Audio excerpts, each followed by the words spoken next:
Hi folks, Kevin Inkster here. What I want to do is show you how to produce a portrait on a piece of wood such as this. It may look difficult, but it's actually one of the easiest projects you can do using the power chisel.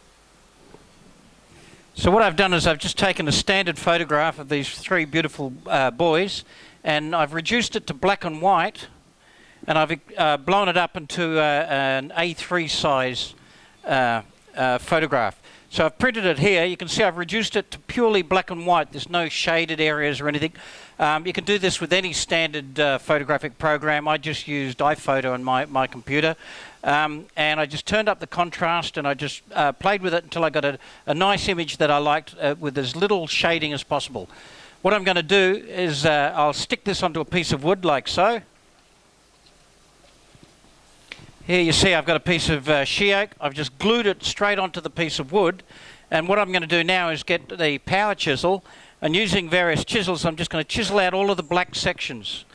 When I've removed all the black, I'll then spray it with a black paint, and then I'll sand off the paper and polish up the board, and that's the finished item. It's very, very easy to do. Looks difficult, it's actually very, very easy. Okay, so this is the power chisel. You can see that here is fitted to an Arbotech grinder. If I press this button, it's very, very easy to change the chisels. It doesn't do any cutting at all until you apply pressure to the tip. So it's a very, very safe tool, easy to use. Now the chisels I intend to use for this carving is just the 60° V. I use that chisel for just sculpting the outline. I'll just trace around the black areas where I want to remove the wood with this 60° V, and I'll use a gouge, shallow gouge, for taking out the intervening pieces of wood.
So here it is, folks, the final product.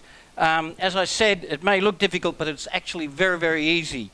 All we did was put the photograph straight onto the paper straight onto the wood and carve away the black bits.